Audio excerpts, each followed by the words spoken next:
ರಾಮನಗರದ ಶ್ರೀ ರಾಮಲಿಂಗೇಶ್ವರ ಸಭಾಭವನದಲ್ಲಿ ಮಾರ್ಚ್ 2ರಂದು ಜೊಯಿಡಾ ತಾಲೂಕು 3ನೇ ಕನ್ನಡ ಸಾಹಿತ್ಯ ಸಮ್ಮೇಳನ ಕನ್ನಡ ಸಾಹಿತ್ಯ ಪರಿಷತ್ತಿನ ಜೊಯಿಡಾ ತಾಲೂಕು ಘಟಕದ ಅಧ್ಯಕ್ಷರಾದ ಪಾಂಡುರಂಗ ಪಟಗಾರ್ ಮಾಹಿತಿ.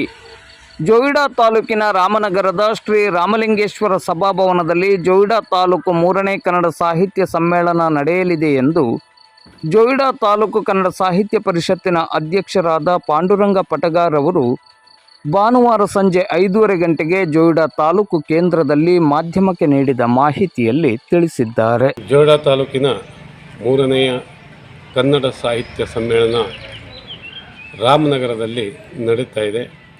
ಇದೇ ಬರುವ ಮಾರ್ಚ್ 2ನೇ ತಾರೀಕಿನಂದು 3ನೇ ಕನ್ನಡ ಸಾಹಿತ್ಯ ಸಮ್ಮೇಳನವನ್ನು ರಾಮನಗರದ ರಾಮಲಿಂಗೇಶ್ವರ ಸಭಾಭವನದಲ್ಲಿ ನಡೆಸಲು ನಾವು ತೀರ್ಮಾನಿಸಿದ್ದೇವೆ. ಸೂಪ ಸಮೃದ್ಧವಾದಂಥ ಭತ್ತದ ಕಣಜ ಎಂದೇ ಪ್ರಸಿದ್ಧಿಯಾದಂತಹ ತಾಲೂಕಾಗಿತ್ತು. ಆ ಸೂಪ ಜಲಾಶಯಕ್ಕಾಗಿ ಮುಳುಗಡೆ ಹೊಂದ ನಂತರ ಅಲ್ಲಿನ ಮೂಲ ನಿವಾಸಿಗಳು ಬಂದು ನೆಲೆಸಿರುವಂಥ ತಾಣವೇ ರಾಮನಗರ.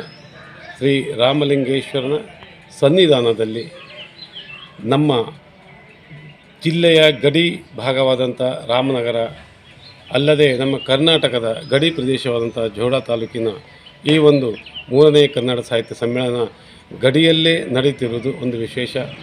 ಮರಾಠಿ ಭಾಷಿಕ ಬಂಧುಗಳು, ಕೊಂಕಣಿ ಭಾಷಿಕ ಬಂಧುಗಳೇ ಇಲ್ಲಿ ಬಹುಸಂಖ್ಯಾತರಾಗಿರುವಂತಹ ಈ ರಾಮನಗರದಲ್ಲಿ ಕನ್ನಡದ ಸಮ್ಮೇಳನವನ್ನು ನಡೆಸುವ ಮೂಲಕ ಭಾಷಾ ಬಾಂಧವ್ಯಕ್ಕೆ ನಾವು ನಾಂದಿಯನ್ನು ಹಾಡ್ತಾ ಇದ್ದೇವೆ. ಎಲ್ಲ ಮರಾಠಿ ಭಾಷಿಕರು ಹಾಗೂ ಕೊಂಕಣಿ ಭಾಷಿಕರೆಲ್ಲರೂ ಕೂಡ ಕೈ ಜೋಡಿಸಿ ಸಮ್ಮೇಳನವನ್ನು ಯಶಸ್ವಿಯಾಗಿ ಸಂಘಟಿಸಲು ನಮ್ಮ ಜೊತೆಯಲ್ಲಿ ಕಾರ್ಯನಿರತರಾಗಿದ್ದಾರೆ.